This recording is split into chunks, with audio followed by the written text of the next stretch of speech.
I'm quitting my job. You'll support me and my kids, said my sister. I said no and moved to another state. A month later, Mom wrote, come back or we'll disown you. So I stopped all financial support and I'm Rachel, 32, and I'd been the family ATM my entire life. My older sister Karen was the golden child, while I was the responsible one expected to clean up everyone's messes. They bought her a car at 16 and told me I could share it. They paid her college tuition in full, but made me take loans because Karen needed more help. This continued into adulthood. Karen had just gotten divorced with 2 kids and was barely making ends meet, so I'd been sending her money regularly. My parents were struggling with their mortgage after Dad's hours got cut, so I'd been automatically transferring $800 every month. I was basically funding 3 households. Then came the phone call that changed everything. Rachel, guess what? I quit my job, Karen announced, practically singing with joy. My stomach dropped. Karen, how are you going to pay rent? Feed Jake and Tommy? She laughed. Don't worry about that. You're going to support me financially until I rest up and find something better. I deserve a break. Karen, I'm not going to support you. That's insane. Her voice got sharp. Well, if you won't help me willingly, I'll just call Mom and Dad. They'll make you do the right thing. 30 minutes later, my phone rang. Mom was already screaming. Rachel Marie Thompson, what is wrong with you? Karen called me crying. How could you be so selfish? Mom, Karen quit her job without having another one lined up. She expects me to pay all her bills while she takes a vacation. Well, that's too bad, because we've already decided. Karen and the boys are moving in with you. You have that big bedroom upstairs. I felt like someone had punched me. They're what? Nobody asked me about this. We're not asking, Rachel. We're telling you. But I remembered something. 4 months ago, my boss had offered me a transfer to our Denver office.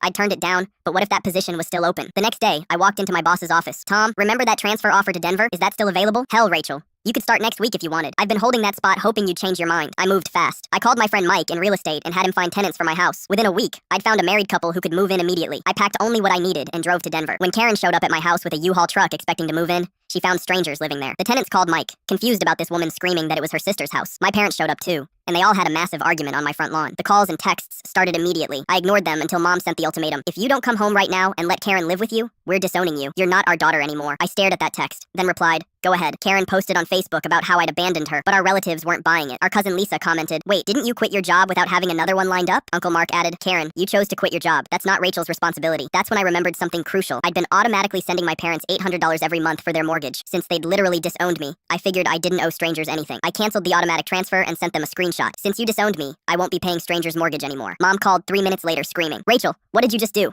We need that money. Without it, we can't make our mortgage payment. That sounds like a you problem, Mom. Karen and the boys are living with us now. We can't afford to feed them and pay the mortgage without your help. Then maybe Karen should get a job. She's still recovering from her divorce. She needs income. She has 2 kids to feed. 2 weeks later, my old boss called. Rachel, your mother came to my office demanding to see me. She said I needed to either convince you to send them money or take it directly out of your paycheck and send it to her. I was mortified. Tom, I'm so sorry. I told her what she was suggesting sounded like theft. I sent them all an email threatening a restraining order if they continued harassing me. I blocked their numbers and finally had peace. 3 months later, my cousin Lisa updated me. Dad was working 2 jobs now, his part-time office job and stocking shelves at a grocery store. Mom was working overtime. Karen had gone back to work full-time at a call center and absolutely hated it. They were all squeezed into my parents' house, fighting over space. Karen was furious about having to work and support her own kids like a normal adult.